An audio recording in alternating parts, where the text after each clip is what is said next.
Welcome back to Whence Came You, a Masonic podcast featuring research papers and discussions related to Freemasonry. Here's your host, Brother Robert Johnson. All right, welcome back to the show. This is episode 234. In the news this week, not much going on outside of the fact that I did miss the Masonic Roundtable. I do apologize. I was actually bringing a couple brothers down to the ancient accepted Scottish Rite Northern Jurisdictions Valley of Chicago Fraternal Relations Night. I said brothers, but I guess they're not brothers yet. They're profane. It was a great evening, and it was an event to kind of introduce folks who had an interest in Masonry into the idea of Freemasonry itself. So we had a great time. I came home. I went ahead and listened to the Masonic Roundtable. They had a great time talking about Australian Masonry. And one thing that's fantastic is probably at the end of this month, we will have a special episode that'll probably be a little more than an hour long. I talked to two Australian Masons, one in Melbourne, one in Queensland, Brisbane, and two separate interviews, and we'll present them together. It was a fantastic time. One of them is a brother named Jack Aquilina, and the other is Brother Wayne Greenlee. Both tremendous in their insight into the craft and gave us some really neat stories of Freemasonry and facts of Freemasonry in Australia. So I hope you guys really enjoy that. Next week we'll have Fratero on. The week after that we will have Brother Adam Thayer as a guest host while I am in Pennsylvania with the Brothers of the Masonic Roundtable presenting a topic or two or three.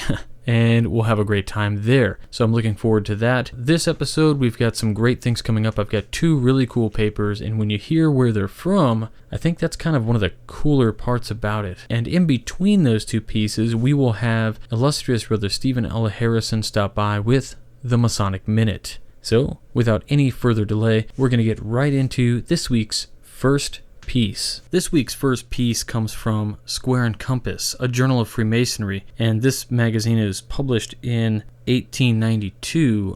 The particular edition I'm reading is from June 1942, Denver, Colorado, volume 51, number 5. The title of the piece is something near and dear to my heart, but we'll see where it goes in just a moment. Masonic Education by E.H. Van Patten, M.D., Dayton, Washington, past Grand Master, P.G.H.P., P.G.C., State of Washington. I have no idea what any of that means. Kind of interesting that I'm reading about education. Education is the effect on the mind of a man of his own experience and that of others. Memory is the essential part of mind, for without it, no comparison can be made, and hence no growth of mind. All knowledge must come through our senses. Without sensation, we cannot know of our own existence, or of anything external to us.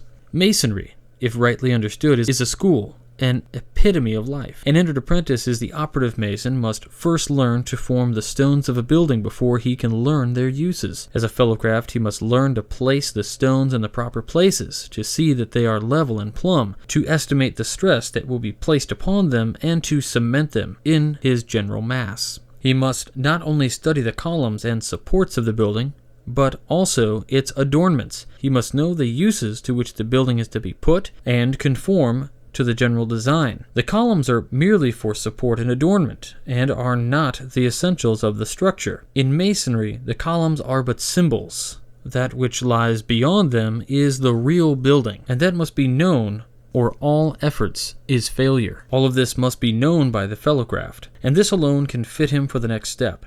Age and wisdom can come only after long study and research. The true artist must know how to use language in order to understand that which is told him. He must learn to use language in order to impart his knowledge to others, and we call this rhetoric. Also, he must learn to separate the true from the false. This we call logic. He ought to know about the earth on which he lives, its structure, its surfaces, and relationship of land and sea. Behind this, he ought to know the history of the rocks which compose the earth, the forces which elevate the mountains and level the plains. In other words, behind this symbol of geography lies a world of study for the neophyte to conquer. All this is connectedly, directly, with the planet on which we live. But now he must turn his attention to the heavens, and a study of the sun, the moon, and the stars. He must learn their relations to each other, their distances from us and from each other, their orbits, and what holds them in their course. This symbol is named astronomy. But in order to pursue this study, he must also know how to use the higher part of mathematics that we call geometry. All these things must be conquered before the tyro is ready to enter the middle chamber, so called. Hence, we see that the allegory of the second degree deals directly through symbols with the proper education of the individual, and these things are essential for him to really enter that stage, which is denominated as wisdom. The ritual is but the doorway to the temple of Masonry. He who lingers at the doorway never sees the beauty of that which lies beyond. The mere ritualist is one who points to the symbol, but rarely to that which lies beyond. He who looks at the beautiful landscape sees only the beautiful view. But let the glass become soiled and be grimed, and he sees only the glass. Such are the pure ritualists, and we need more glass cleaner in our lodges. The above scattered thoughts remind us that Masonry is but a school for the individual. Our obligations are individual and not pertaining to the duties of the lodge. It teaches us that we owe duties first to self and to family, because it is for the good of all. Our duties are also individual and must not be confused with Masonry any more than with religion. Masonry does not pretend to act of itself, but teaches the individual how to live and act for the best interests of all men. All right, I hope you guys enjoyed that again. That piece is from 1942. I acquired this stack of really old Masonic publications thanks to our good friend and brother Frater O. So you can thank him for that article. Next, we're going to go right into the Masonic Minute. Well, I'm going to take every precaution I can, and I want to talk to you, and I wish you'd put down your thoughts on that a little bit, because you're more than the head of the Federal Bureau as far as I'm concerned. You're my brother and personal friend, and you have been for 25, 30 years. In 1994, over 30 years after Lyndon Johnson assumed the presidency, and over 20 years after his death, the United States government began releasing tapes of his presidential phone conversations. Among the first tapes released were those conversations he had just after the death of President John Kennedy. On April 15th of that year, Ted Koppel featured the tapes on his Nightline program. On it, he conducted a roundtable discussion with Johnson biographer Doris Kearns Goodwin and other presidential historians and journalists. One of the most interesting tapes they listened to was a 20-minute conversation Johnson had with FBI Director J. Edgar Hoover on November 29, 1963, 1 week after Johnson became president. On the recording, Johnson and Hoover discussed their thoughts on the formation of a group to investigate the assassination, a committee that almost certainly became the Warren Commission. Then they turned their attention to the facts of the assassination itself, with Hoover updating Johnson with the latest information known by the FBI. Those facts, after only 1 week of investigation, are very close to those we know about today, conspiracy theorists notwithstanding. They discuss Lee Harvey Oswald's activities the day of the assassination, including his capture in the theater. Hoover tells Johnson, "There is no question Oswald is the man, given the evidence we have." Johnson asks about any relationship between Oswald and Jack Ruby. Hoover says they have discovered none. He explains Ruby was what he calls a police character who was well known by the authorities and speculates that is how he got into the prisoner transfer area. Hoover confides, Dallas police didn't operate with the highest degree of efficiency. At the end of the conversation, Hoover recommends Johnson consider a bulletproof car. Johnson replies, "I want to take every precaution I can.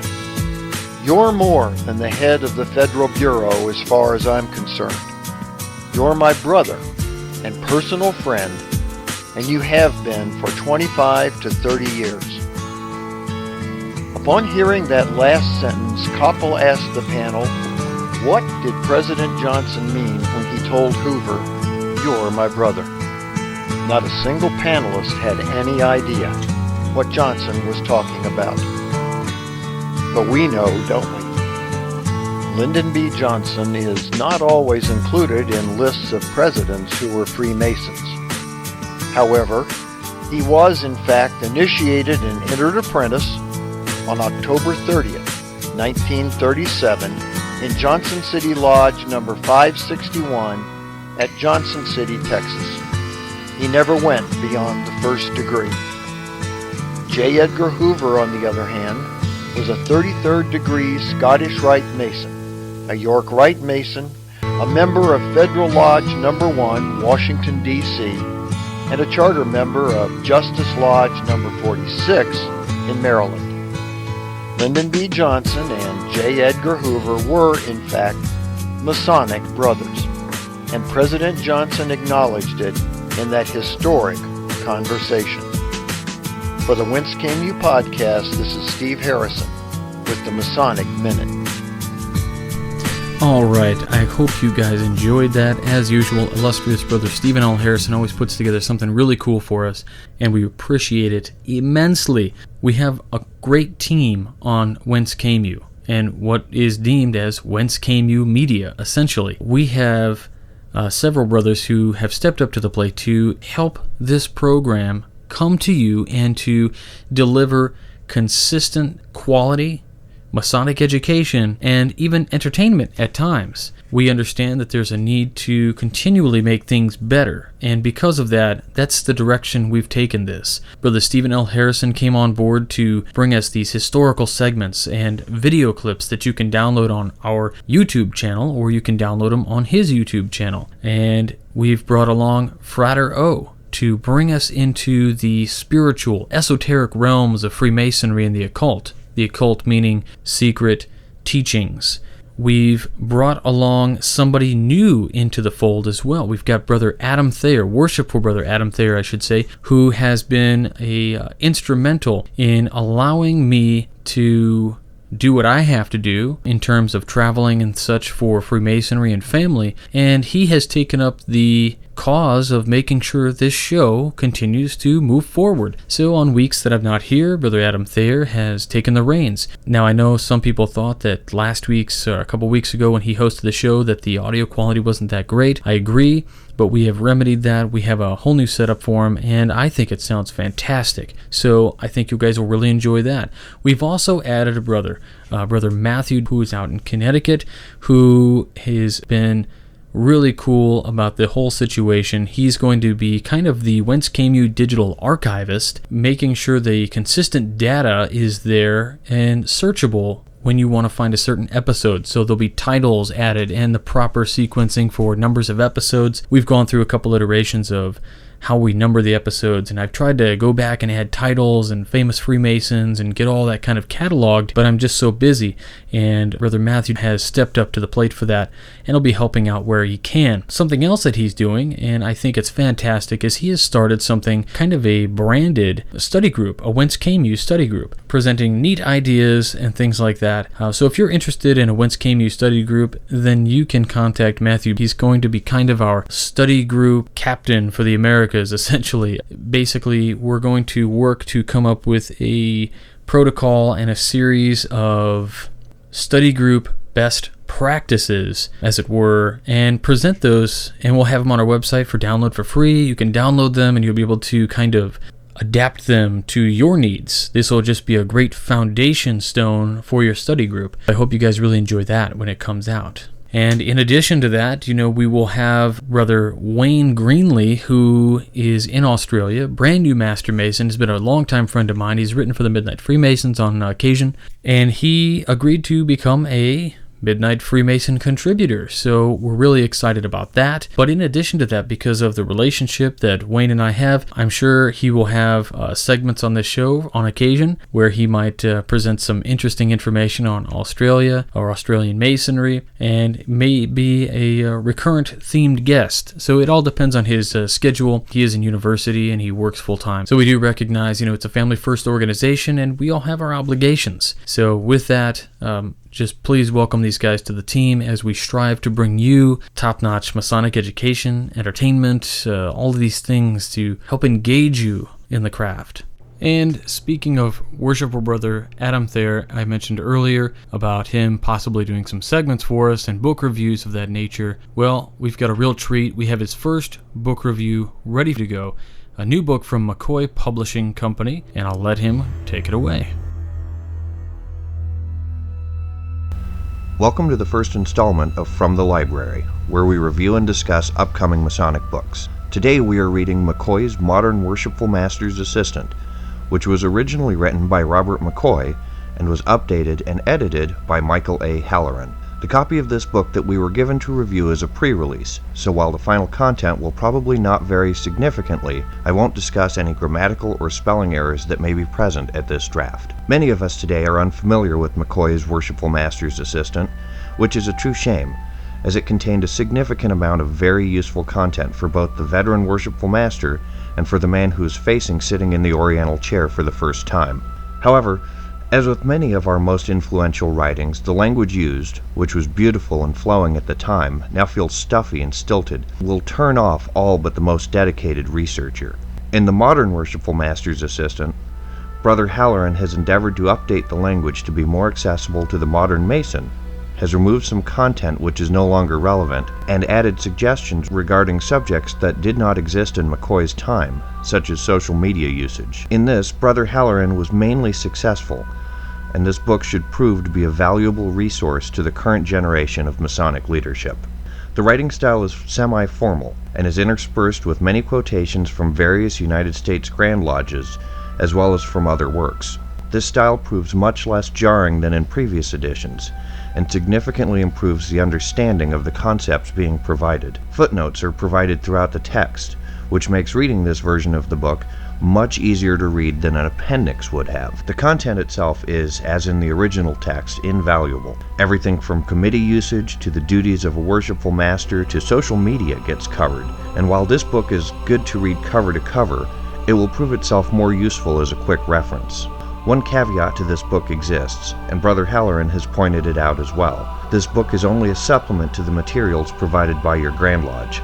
As each jurisdiction is a law unto itself, you should be certain that any ideas you choose to use from this book will not run afoul of the specific rules in your area. Moving into the future, it will be interesting to see how well the new information presented will hold up. The sections regarding social media usage, especially, will quite likely feel dated within a few years due to the constantly changing face of digital Freemasonry. I would personally recommend that all active lodges should keep a copy of this book in their library, and that it should be entrusted to the incoming Worshipful Master for his consideration prior to installation. As always, for more information regarding the book we have reviewed today, please see the show notes section. For the Whence Came You podcast, I'm Adam Thayer, and I'm heading back to the library.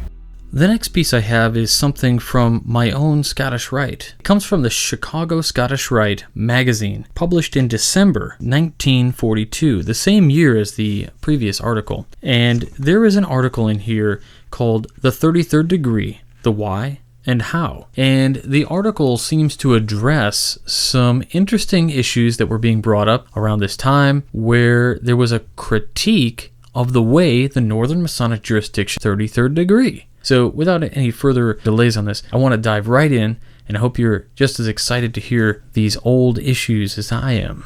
The 33rd Degree, the Why and How. Samuel Harrison Baynard, Jr., 33rd Degree Grand Secretary General. There is an unfortunate and totally unreasonable misunderstanding of why and how the 33rd degree is conferred in the Northern Masonic jurisdiction of the United States of America. The misunderstanding is not limited to those who have not been received into the Scottish Rite of Freemasonry, but is strangely prevalent among members of the Rite, many of whom already have received the degree. And even some of those who, in past years, have sat in the active membership have demonstrated that they labor under at least a partial misunderstanding. The why. The credit for the nomination for the degree is based upon work done, not work done by any individual or work done by a particular body or set of bodies in a particular valley, but work done throughout a state, or as we term it, a district. The The credit goes to the district as a whole and is based on the number of brethren who have been initiated into the 14th degree in that district. 1 credit for each 100 Grand Elect Masons made in the jurisdiction without reference to the lodge in which they have been made. In theory, it is not because someone portrays character or recites ritual or presides over a body in a credible manner, or because he brings into the lodge a bundle of petitions that the degree is conferred upon him. It is not in repayment for services rendered or a reward for work he has done or to honor the individual that the nomination is made and the election is had. It is the act of the Supreme Council reaching down into the subordinate body to pick out a man of its own choice, not so much for what he has done in the past as for what it expects of him in the future. It is the method of self-perpetuation. True, it is generally what one has done in Freemasonry in his civic or professional life, or in state or national affairs that puts the spotlight upon him when the time comes to choose a brother for the 33rd degree. What one has done is the best standard by which to predict what he will do. The how. The Supreme Council is composed of active, emeritus, past active, and honorary members, all of whom have received the 33rd degree. The active members are the governing group. Others have a voice, but generally speaking, no vote. Each district in the jurisdiction has from 2 to 5 active members, but they do not sit in the Supreme Council as representatives of their particular district. They are active members of the Supreme Council for the particular district and not active members of the district in the Supreme Council. One of the active members for each district is chosen deputy of the Supreme Council for that district, and he is its responsible agent in that district. It is the duty of each active member to learn of conditions existing in Scottish Rite Masonry throughout the district for which he is elected. It is particularly the duty of the deputy to know these conditions. A part of this duty is to learn to know the men of the district who could be of the greatest benefit to the Supreme Council, and to present their names to the Council for its consideration. When an active member places in nomination the names of sublime princes of the royal secret of his district, it is essential that he know all about his nominees, as the other active members in casting their ballots rely upon his knowledge. It is particularly necessary under present conditions when, within 24 hours of the nominations, the ballot is spread on from 70 to 100 or more candidates, and no inquiry outside of the active membership is permitted. Theory and practice. That is the theory. However, customs have arisen in past years that have almost attained the rank of fixed rules. In some districts, books are kept allocating to the respective valleys the credit for the nominations according to the 1 for 100 rate, in direct opposition to the constitutional provision,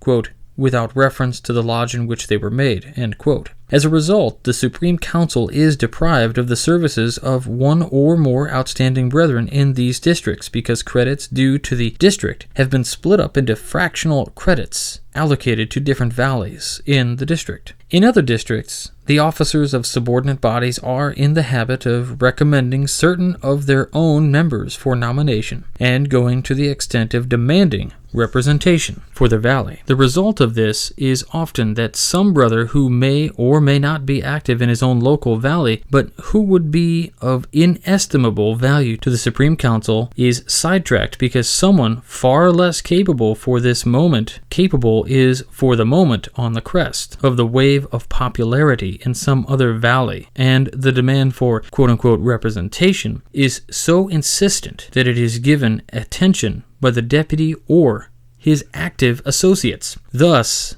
it is plainly obvious that in both the why and the how, the practical application has overcome the theory in many cases to the great detriment of the Supreme Council. It seems to be about time for us to come out of the clouds and once more get our feet on solid ground. There you have it, a little bit of an insight into the way a 33rd degree is supposed to be chosen and what they're supposed to do and how it is actually being done. Now, again, this is in 1942. I have no idea what goes on today in 2016. We're going to, again, forego a famous Freemason this week. I do apologize. We just didn't have the time to put it together. However, we should have something for you next week. I'd like to thank you all for listening to the show. That's it for this week. Please remember to find us on Facebook, follow on Twitter, check out the Midnight Freemasons 3 times a week, Mondays, Wednesdays, and Fridays for amazing content. I may be biased, but I think we do have amazing content. Please don't forget about the Masonic Roundtable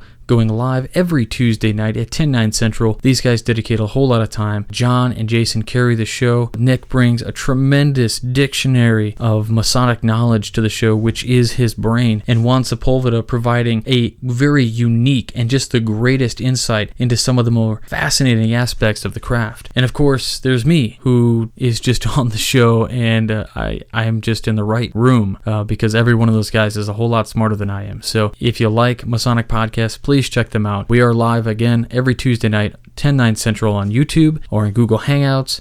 And then the show is syndicated. It's available in iTunes, on Stitcher, and pretty much everywhere podcasts are downloaded. So please check them out. And just a reminder that I will be in Appleton, Wisconsin on March 15th, and I'll be down there presenting a little something called The Word, a little bit about the mythos of the Tetragrammaton, or the name of God. So if that sounds interesting to you, please come on out and check it out. It'll be open to anybody, so if we have Master Masons only there, then it'll be a Master Mason version. If we've got Profane there, then we'll have a Profane version. So I hope you guys all come out for that. And again, on the 19th, we will be at the Pennsylvania Academy of Masonic Knowledge, and I'll be speaking alongside of four of my best friends, Nick Johnson, John Ruark, Jason Richards, and Juan Sepulveda, and we're going to have a great time, present some really cool topics. There's going to be lots of fun stuff to talk about. We'll answer all your questions. We'll have some beers, we'll have some wine, we'll have some sodas, whatever you want to do, and we'll have a really good time afterwards, because we're going to have kind of an after get-together. I wouldn't call it a party per se. We might be too old to party, I don't know.